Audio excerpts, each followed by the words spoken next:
मृत्यु जब होने को होती है तो यमराज के बहुत ही क्रूर स्वभाव वाले, बहुत ही, जहां दया नाम की वस्तु नहीं, ऐसे क्रूर स्वभाव वाले हाथों में हथकड़ी लिए हुए और बड़ा भारी मुदगर, वो बड़े भयंकर, और उनके शरीर से दुर्गंध, देखने से ही मलमूत्र छूट जाए ऐसे भयंकर, और उसी को दिखाई देते हैं जो मरणासन होता है।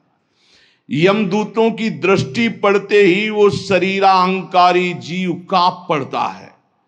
अब बोलने की हिम्मत नहीं, कफ पित्त वायु सब बिगड़ चुका है, कोई सहयोग देने वाला नहीं, सांस भी नहीं ली जा रही। अब उसका चित्त वहीं भ्रमण करेगा, मेरा पुत्र बचा ले, मेरी पत्नी बचा ले, मेरा परिवार। भगवान की तो याद जीवन में की नहीं, तो अब भगवान की अगर याद की होती तो ऐसी दुर्दशा नहीं होती। अब वो चीखने की कोशिश करता है पर आवाज नहीं निकलती, एक शब्द भी नहीं निकल, बार बार प्रयास करता है कोई मेरी रक्षा कर ले। इन भयावन 2 यमदूत होते हैं। उसका मल निकल जाता है भयवश, मूत्र छूट जाता है, मुख सूख जाता है, आंखें पलटने लगती हैं, सांस ऊपर को उठने लगती है, देखने की शक्ति नष्ट हो गई, भारी वेदना, तड़पता हुआ वो शरीर को छोड़ता है। अब जैसे बोले कि शरीर तो यहीं छूट जाता है, दंड किसको मिलता है? तो आप स्वप्न में जब पीटे जाते हैं तो आपको पीटने का दुख होता है कि नहीं होता है? पीटने का दुख होता है, जगने के बाद पता चलता है वो झूठा होता है। शरीर तो स्थूल आपका सैया में सोया होता है, जब चाकू मारी जाती है ना तो वैसे अनुभव होता है, वैसे अनुभव होता है। तो ये जब स्वाप्निक शरीर में अनुभव हो गया, वो तो यम यातना देह पर्सनल, जैसे जेल की वर्दी मिलती है ऐसे एक शरीर मिलता है उस जीवात्मा को। मन बुद्धि चित्त अहंकार 5 ज्ञानेंद्रियां 5 कर्मेंद्रियों सहित उस शरीर में पैक कर दिया गया, उसका नाम यातना देह है। अब उसको शरीर से ले जाते हैं, यातना देह से। स्थूल देह तो यहीं छूट गया, सूक्ष्म शरीर कारण शरीर पैक कर दिया गया यातना देह में। जैसे स्थूल शरीर में, स्थूल शरीर छूट रहा, यातना देह मिली, वो सूक्ष्म होता है। अब ये माता पिता का गर्भजनित देह नहीं है, ये दंड विधान वाला है, ये कर्म जनित होता है, इसे यातना देह कहते हैं। यमराज के दूत फांसी लगाते हैं गले में, जैसे कुत्ते के नहीं डाली जाती ऐसे, और पीछे से मुदगरों की मार और घसीटते हुए ले जाते हैं। पीछे से ऐसी मार कि वो चीखता है, चिल्लाता है, पूरा अनुभव जैसे स्थूल शरीर में, ठीक वैसे ही उसमें मरना नहीं होता। बस एक खास बात होती है, क्योंकि स्थूल शरीर में मरना होता है, सूक्ष्म शरीर कारण शरीर जो यातना देह में, उसमें मरना नहीं होता। बहुत लोग कहते हैं शरीर तो यहां छूट गया, फिर नरक स्वर्ग किसको मिलता है? अरे शरीर एक कोट की तरह उतार दिया गया, तू तो उसी में पैक है, अभी भूल मत कर। अब देखो, दक्षिण दिशा की ओर उसे दौड़ाते हुए मारते हुए पीछे से ले जाते, और तप्त बालू, आग जैसी तपती हुई बालू, जैसे यहां कुश होते हैं ऐसे लोहे के कांटे होते हैं, उस पे चलना, कांटे फैले हुए हैं, कहीं लोहे की बड़ी बड़ी कीलें गड़ी हुई हैं, कहीं लोहे की कंकरीली ऐसी भूमि, लोहे के ऐसे सैकड़ों कांटे जैसी, गुखरू जैसी ऐसी डाल दी गई हैं लोहे की, और अत्यंत कठोर, जब उसमें पैर रखते हैं भारी कष्ट, पीछे से मार, वहां दया नहीं है। कहीं आगे भूमि आग जैसी जलती हुई, कहीं सैकड़ों गड्ढे जिनमें गिरा गिरा करके मारते हुए ले जाते हैं, और सूर्य भगवान इतने नजदीक से ताप देते हैं कि आग लगती है, वो सूर्य की किरणों से जलता है। ऐसे यमराज के उस मार्ग में घसीटते हुए यमराज के दूत ले जाते हैं, यमपथ, और बीच बीच में दूत उनको कठोर ताड़ना देते हैं, रोक रोक के। मरना है नहीं, जिस समय जीव को घसीट कर ले जाते हैं, सैकड़ों घुड़कियां मार, इस तरह का कष्ट हो। अभी ये ब्याज है, नरक नहीं पहुंचा, अभी तो यात्रा है, बिना किसी सवारी के यात्रा होती है 48 मिनट 2 घड़ी में। जो मनुष्य यहां छत्र दान किया है किसी को, श्री जी को, बिहारी जी को, गुरुजनों को, आचार्य जनों को छत्र दान किया, तो जब वो जाता है तो ऊपर के ताप से बच सकता है, उसे वही छत्र मिलेगा।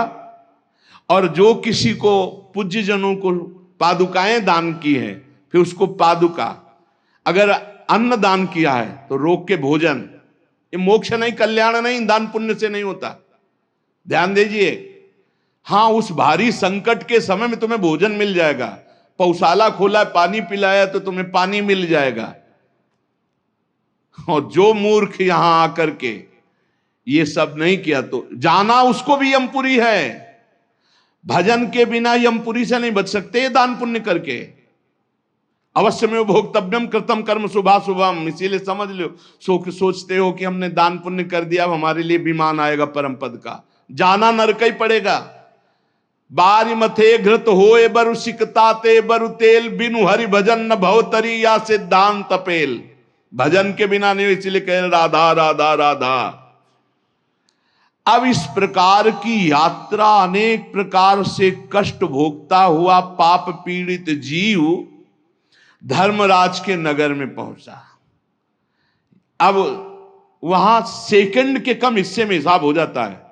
ऐसा थोड़ा क्या नाम है, कहां से लाए हो, क्या क्या किया, ऐसा नहीं, एक सेकंड के कम हिस्से में बहुत लाइन लगी हुआ।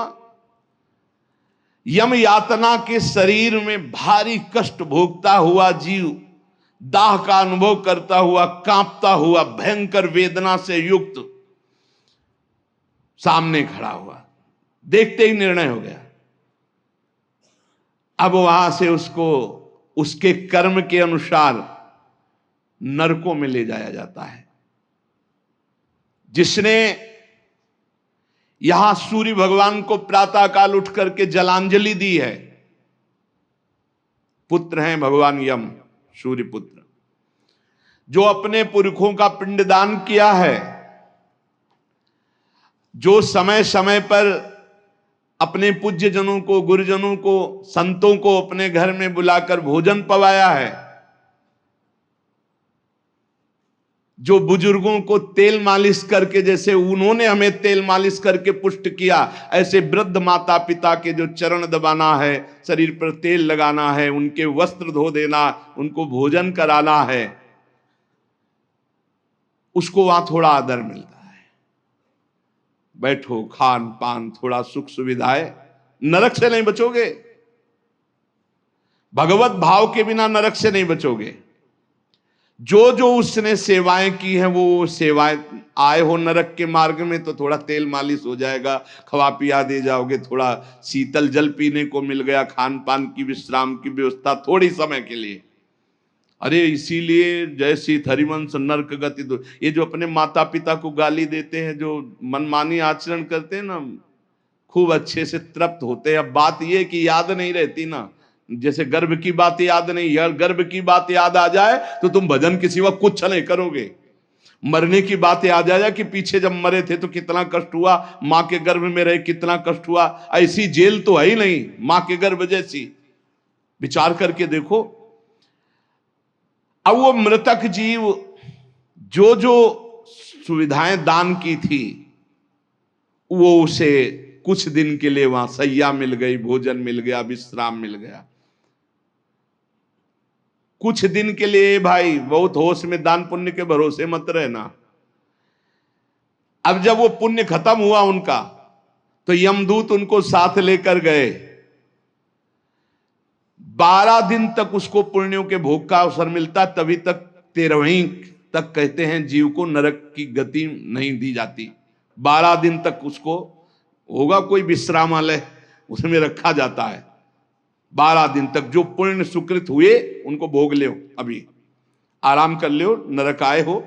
अब नरक में प्रवेश होगा 13 के बाद, तभी कहा जाता है जल्दी जल्दी 12-13 दिन खूब पुण्य कर लो, उसको दान करो आत्मा को, तो उसकी उन्नति हो जाएगी। कोई ये झूठी बातें नहीं है। और राधा नाम बोल दिया एक बार तो इसके बराबर कौन सा पुण्य होगा। यमराज के खाते में पुण्य वाला है ही नहीं ऐसा जितना राधा। अरे जाना ही नहीं पड़ेगा भैया, राधा नाम जिसकी जिह्वा से निकला, अनुल्लिख्यानंतानपि तदपराधान मधुपति। इसीलिए तो गरज कर कहते हैं, अब जिनको नरक भोगना है वो नहीं सुनेंगे भगवान नाम महिमा, भगवान नाम जप नहीं करेंगे। 12 दिन के बाद 12 दिन तक वो अपने घर के वालों के दिए हुए पुण्य आदि जो उसको भोगता है। फिर जब पिंडदान हो जाता है 13वीं, तब तत्र यद बांधवस्तोयम प्रयच्छन्ति तिलैः सह यच्च पिंडम प्रयच्छन्ति नियमानस्तदनुते तैलाभ्यांगो बांधवानां मंग संवाहनम च यत् तेन चाप्याप्यते जंतुर यच्चास्नन्ति सुबांधवाः। जब शरीर छूटता है उस समय से बहुत होश में रहो, सब कुछ मिलेगा उसको। जीवात्मा जो छाती के पास बैठ के ले नाक बहा रहे हैं, आंस बहा रहे हैं, यही पीने को मिलेगा उसको। बहुत होश में राधा राधा, कम जिंदगी में वो नहीं जपा तो तुम तो कीर्तन कर ले, वो मिलेगा फल उसको। 12-13 दिन का ऐसा हिसाब रखा जाता है कि बांधोजन परिवार के लेकिन भजन नहीं करेंगे, रोना धोना। मृत्यु से 12 दिन बीतने के पश्चात यमपुरी को खींच कर ले जाया जाता है उस जीव को। अरे यमपुरी भैया हुआ जैसे जेल पहुंचे, कोई थप्पड़ लग रहा है, कोई डंडा लग, वो देखे कि प्राण छूट जाते कि हमारे ये दुर्दशा, मरना नहीं खास बात है। यमराज की यमपुरी को देखते ही प्राण सूख गए। कोई काटा जा रहा है, कोई कोल्हू में पेरा जा रहा है, कोई पकौड़े की तरह तला जा रहा है, हाहाकार मचा, मरना किसी को है नहीं। मृत्यु काल ये सब वहां नजर आ रहे हैं। मूर्तिमान मृत्यु, मूर्तिमान काल जो यमपुरी में दंड हो रहा है। काजल की राशि के समान, जैसे काजल के पहाड़ ऐसे यमदूत हैं कि ऐसे पचका दे तुम्हें, ऐसे नींबू जैसे नहीं निचोड़ा जाता, ऐसे निचोड़ दिए, फिर छोड़ दिए, फिर वो जी गया, फिर निचोड़ दिए। अब बोले 10,000 वर्ष तक यही करना है उसको, अब 10,000 वर्ष तक वो ऐसे करता रहे, क्या दुर्दशा। तभी हरिवंश महाप्रभु कहते हैं, रस सिद्धांत का वर्णन जब करते हैं तो कहते हैं, जैसी हरिवंश नरक गति दुर्भरी, बहुत कठिन है नरक की गति। तभी कहते हैं नरक जाओगे होश में रहो, तो मतलब सबसे बड़ा दंड नरक का। लोग कहते हैं कि कहां नरक स्वर्ग है, किसने देखा है, तुम देख लोगे। ऐसे आचरण रख रहे हो जो संतों की अवहेलना कर रहे हो, शास्त्र की अवहेलना करे, भगवान को अवहेलना कर रहे हो, अपने आप देख लोगे पर बताने नहीं आओगे, बस खास बात ये है। और भौहें कैसी, टेढ़ी भौहें, काजल के समान काले, और विकराल मुख, लंबी दाढ़ें, कुरूप, आवाज भीषण भयंकर, और रोम ऐसे जैसे बंबूल के कांटे कि अगर ऐसे कर दे तो पूरा शरीर छेद जाए, ऐसे दूत। विशाल भुजाएं, पुष्ट भुजाएं, और सब यम दंड यम पास लिए हुए, बड़े भयंकर, दुर्गंध आती है शरीर से। जीव देख के घबराता है, उनके हाथों में फंसा हुआ। अब जो यहां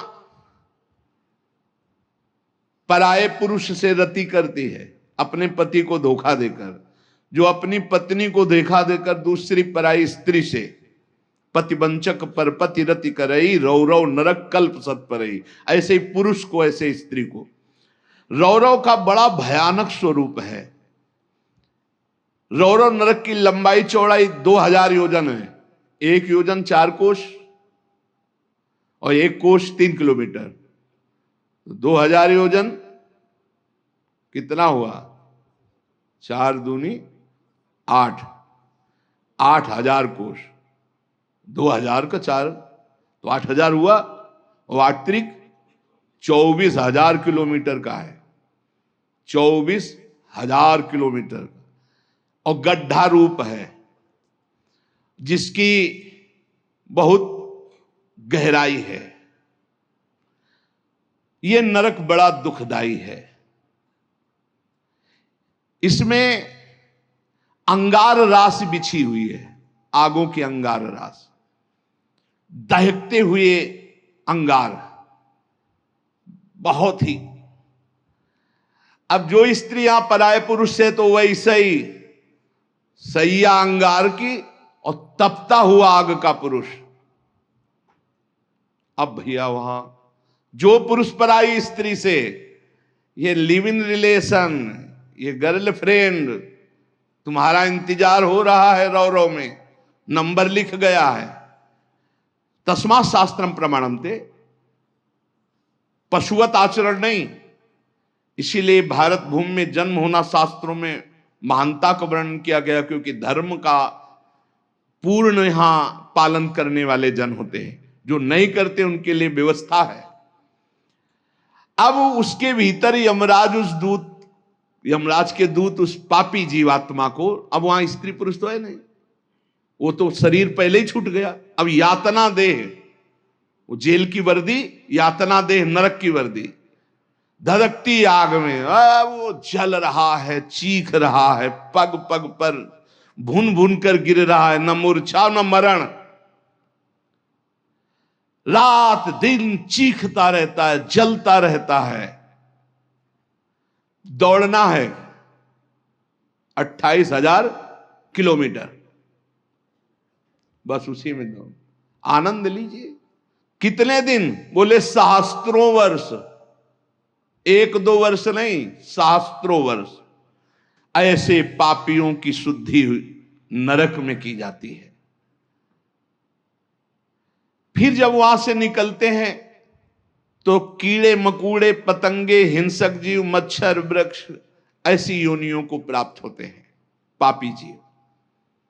या मनुष्य योनि में आए, पाप बहुत नष्ट हो गए वहां, तो यहां कुबड़ा नाटा, बड़े घृणित शरीर वाले, जो अवशिष्ट पाप बचते हैं थोड़े। आप कहोगे नरक भोगने के बाद भी अवशिष्ट बचे कि? हाँ, जैसे यहां किसी को सजा दी जाती, 20 साल की सजा और 1 लाख रुपया जुर्माना। अरे जब जेल ही दे दी तो जुर्माना का? बोले नहीं, जुर्माना है। तो जो जुर्माना हुआ उसका ये दंड है मृत्यु लोक में, समझ लो। जैसे लोग प्रश्न कर देते, हमें समझ में नहीं आता, जब नरक भोग लिया तो फिर यहां क्यों भोगना पड़ता है? तो तुम्हारी समझ में नहीं आता, जब 20 साल की सजा दे दी, 1 लाख जुर्माना रख दिया, वो जुर्माना ये मनुष्य से भजन कर ले हो, नहीं तुम्हारी दलीलें काम नहीं आएंगी। इस प्रकार पाप करने वाले जीवों को विविध प्रकार के नरकों में पिताजी कष्ट दिया जाता है। सुमति महाराज कह रहे, जब यहां से कोई पुण्यात्मा पुरुष गति करता है तो वो पुण्य लोकों को ले जाया जाता है। उसके साथ गंधर्व लोग गीत गाते हुए चलते हैं, आगे आगे अप्सराएं नृत्य करती हैं, और वो विमान पर बैठा आभूषणों से सुसज्जित, समय समय पर मीठा जल, ये सब सुविधाएं भोगता हुआ स्वर्ग जाता है। और वहां अपने पुण्य के अनुसार अप्सरा, विमान, महल, सब सुविधाएं प्राप्त करता है। पर वहां भी जलता रहता है, क्योंकि उसके दिमाग में एक माला पहनाई जाती है उसके शरीर में। उसको बता दिया जाता है, जिस दिन ये माला कुम्हला गई, यहां खोपड़ी के बल से नीचे फेंक दिए जाओगे, मृत्यु लोके विसंति। अब वो रोज माला देखकर जलता रहता है कि ये माला कभी, और जहां कुम्हलाना शुरू हुई तो भयंकर पीड़ा, ये सब छूट जाएगा, अप्सरा, महल, बड़ी सुख सुविधा में आ सकती, और वो सब छूट जाएगी। अच्छा, ये दुख, और दूसरा एक दुख, बगल में दूसरी अप्सरा वाला निकला विमान, जो उससे कई गुना सुंदर, कई, अब वो जल रहा है, उसको शांति नहीं। तब लगी कुशल न जीव कहूं, सपने हूं मन विश्राम, जब लगी भजत न राम कहूं, शोक धाम तज काम। पिताजी, जो मनुष्य यहां वीर्य को नष्ट करता है, बर्बाद करता है, उसमें जीवात्मा होती है। ये बहुत ध्यान देने, इनको इनाम में महारौरव नरक मिलता है,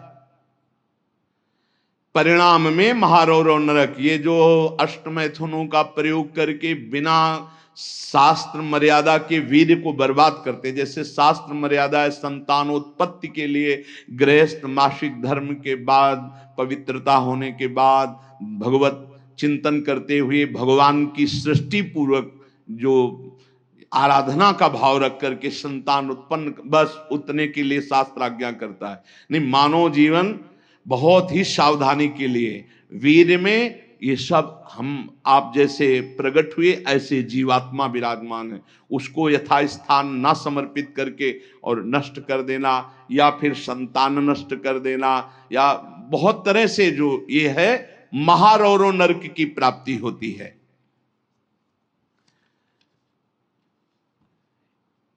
नारकी घोर दुखदाई नरकों में ये जब जीव गिराए जाते हैं तो इनको पहले पता होता कि मेरे इस पाप का दंड मिल रहा है, मैंने जो पाप किया है। बहुत ध्यान देने की बात है, अभी तक जो चर्चा हुई उसमें खास बात यह है, आचरण पवित्र ना होने से नरकों की प्राप्ति समझ लो। पहला पराई स्त्री की तरफ या स्त्री पराय पुरुष की तरफ जो व्यभिचार प्रवृत्ति करती है उसे रौरो नरक मिलता है। यहां जो व्यर्थ में वीर्य नष्ट करते हैं अन्य प्रकार से, इसे खिलवाड़ न समझा जाए, ये मनोरंजन नहीं है। मानव देह बहुत बड़ी संपत्ति है जो भगवान की प्राप्ति के लिए मिली है। जैसे आप अभी पता चले कि आप शरीर को नष्ट करना चाहते हो तो हमारी भारत सरकार आपको बंदी बना लेगी। सरकारी संपत्ति, आप जी सकते हो, केवल सेवा कर सकते हो, कर्म कर सकते हो, लेकिन इसे नष्ट करने का अधिकार नहीं। तो भागवतिक भी दंड है इसमें। तो आपको जो संपत्ति मिली हुई है, आंख, नेत्र, कान, सब इंद्रियां, इनका सही मार्ग में प्रयोग करो। गलत प्रयोग करोगे तो दंड मिलेगा। तुम इसके स्वामी नहीं हो, तुम सेवक हो। ये भगवान की दी हुई वस्तु है, उसे दुखदाई नरकों में गिराया जाता है। दिमाग में बैठा लो ये बात। व्यर्थ में ब्रह्मचर्य को नष्ट करना, व्यर्थ में ये पाप जनित कार्य करना, महारौरो नरक में जाने का पूरा तैयारी कर रहे हो। ये अज्ञान की बात नहीं, भगवान की कृपा से सत्संग सुनने को मिल रहा है, शास्त्र सम्मत। तो डरो, डर करके अपना सुधार करो। ऐसा नहीं कि आप कोई नहीं देख रहा, आपके मन में जो आया आप वो कर रहे हैं, नहीं, आपको इसका दंड मिलेगा, एक एक सेकंड का दंड मिलेगा। यमदूतों द्वारा घसीट घसीट कर ले जाए गए उस महान रौरो नरक में एक घंटी यंत्र की तरह उसमें बड़े बड़े कांटे ऐसे हैं जैसे खजूर के, वो घूमता हुआ है। इसका विस्तार 12,000 योजन है। बरचौक 48,000 कोष, 12,000 योजन। तांबे की सी तपती हुई, धधकती हुई भूमि, और उसमें बिजली जैसा यंत्र घूमने, और बड़े बड़े खजूर जैसे कांटे, और ऊपर से उसमें फेंक दिया। तड़पता है ऐसे, बस उसी में तड़पते घूमते रहो। अरे बड़ा कष्ट में, वहां मरना ही नहीं है तो वहां पूरा खेल बहुत कष्ट का है। नीचे से धधकती आग, ऊपर से राउंड करने वाला बिजली का जैसे झूला, और उसमें बड़े बड़े कांटे। अब फेंक दिया गया, और तड़प कर दूसरी तरफ गिरता है तो कांटे कांटे कांटे, नीचे गिरता है तो आग, फिर उठाकर उसके वो उसमें मनमानी आचरण नहीं। यमदूत उसके हाथ पैर बांध देते हैं, फिर उसमें डालते हैं। इसी महारौरो नरक में एक स्थान, उसी 12,000 योजन वाले में, कौवा, बगुला, बिच्छू, मच्छर, गिद्ध और इन सबकी चोंचे, पूंछ सब लोहे की जैसी, वज्र जैसी कठोर, उसे नोचवाया जाता है। किसको? ये जो नहीं भूंज के मुर्गा मुर्गी बकरी बकरा नहीं बड़े स्वाद से बोले वो चिमटी से खाते हैं ऐसे, वैसे चिमटी जैसी नोच, जिंदा नोच नोच के, वो उसमें वहां कोई बचाने वाला नहीं। इसलिए कह रहे मान जाओ, बंद कर दो। अब लो नसानी, अब ना न सही हो। इतने बड़े तुम भारत लेवल के, विश्व लेवल के महावीर नहीं बनोगे मुर्गा बकरी और अंडा खा करके कि हाँ तुम्हारी जय हो जाएगी, पराजय हो जाएगी। बंद कर दे रे। ये मांस मछली जीवों की हत्या करना, मनुष्य जन्म बहुत सुंदर मिला है भगवत प्राप्ति के लिए। जिनके कानों में पड़ रहे हो हाथ जोड़कर प्रार्थना है, रौरो नरक, महारौरो नरक की तैयारी मत करो। ये मुर्गा मछली बंद कर दो। इतने बड़े बलवान नहीं हो जाओगे कि यमदूतों को पटक दो। यमराज के पास लौट के गए, बोले बहुत धुनाई हुई है। वो तो केवल हरि पार्षद कर सकते, दूसरे लई। नारायण पुकारा तो हरि पार्षद आ गए, बचा लिया उसे। समझो कौवे, बगुले, बिच्छू, मच्छर, गिद्ध, ऐसे मच्छर ऐसा जो पूरा ऐसे इंजेक्शन जैसे बड़े बड़े ऐसे वज्र के समान जिनकी चोंचें मार मार करके नोचते हैं। अब वो व्याकुल छटपटाता है, वो आप जब कर्म सुधारने थे तब तो मनमानी आचरण करते हो। ये बहुत संभल के, ये हम इसीलिए सुना रहे हैं कि जो नहीं समझ रहे कुछ नहीं, देख लेना भैया, देख लेना। बोले कि यहां कोई देखने को मिलता है? हाँ देखने को मिलता है। मर्सरीज गाड़ी में लग गई आग, वो अंदर है, जिंदा भून गए। ये क्या है तुम्हें समझ में नहीं आ रहा है? तुम जिंदा भून के खाते हो तो समय तुम्हें जिंदा भून देगा। तुम दूसरे को काट के खाते हो, एक्सीडेंट हुआ, यहां घुसा यहां घुसा, निकलने के चांस नहीं, तड़प कर मरो। कर्म को अवश्य में भोक्तव्यम कृतम कर्म शुभाशुभम। किस जन्म का कौन सा कर्म तुम्हें दंड दे दे, डरो। यहां सब कुछ दिखाई दे रहा है, तुम आंख खोल करके देख लो। एक बेटा है जो जीवन भर सुख देता है, एक बेटा है जो जीवन भर दुख देता है। एक पत्नी है जो देखते ही हृदय आनंदित हो जाए घर में जाते, और एक है कि देखते ही जलकर भून जाओ। एक पति है जो पूरे जीवन सुख देता है, एक है कि जीना मुश्किल। ये सब कर्मों का फल भोगना पड़ता है। अब दूषित बुद्धि के कारण जो जो पाप किया, 10 करोड़ वर्ष दूसरों का मांस खाने वाले के ये गिद्धादि नोच नोच के खाते, मरना वहां है नहीं। खा गए फिर मांसोदय, फिर खा गए फिर मांसोदय, होश में। अरे कुछ ना हो भैया, नमक रोटी खाओ, संयम से रहो तो बढ़िया बल आ जाएगा। शरीर में बल को तो तुम नष्ट कर रहे, ऊपर से डालने से क्या होगा?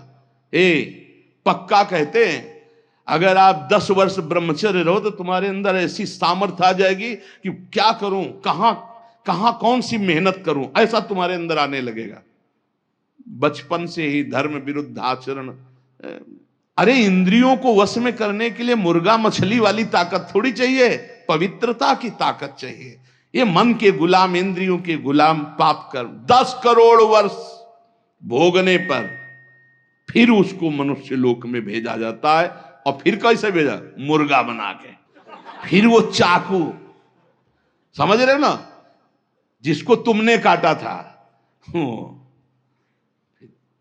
फिर बहुत बड़ा। इसीलिए कहा गया, सेवक जी महाराज करें, संस्कृति मांझ बरियाय के पायो मानुष देव वृथाकत पार।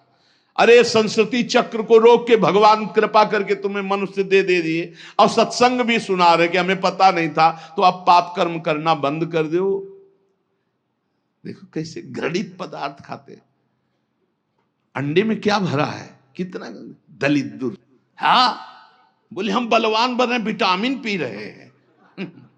क्या करें? हाँ मतलब गजब, उल्टी हो जाए देख के।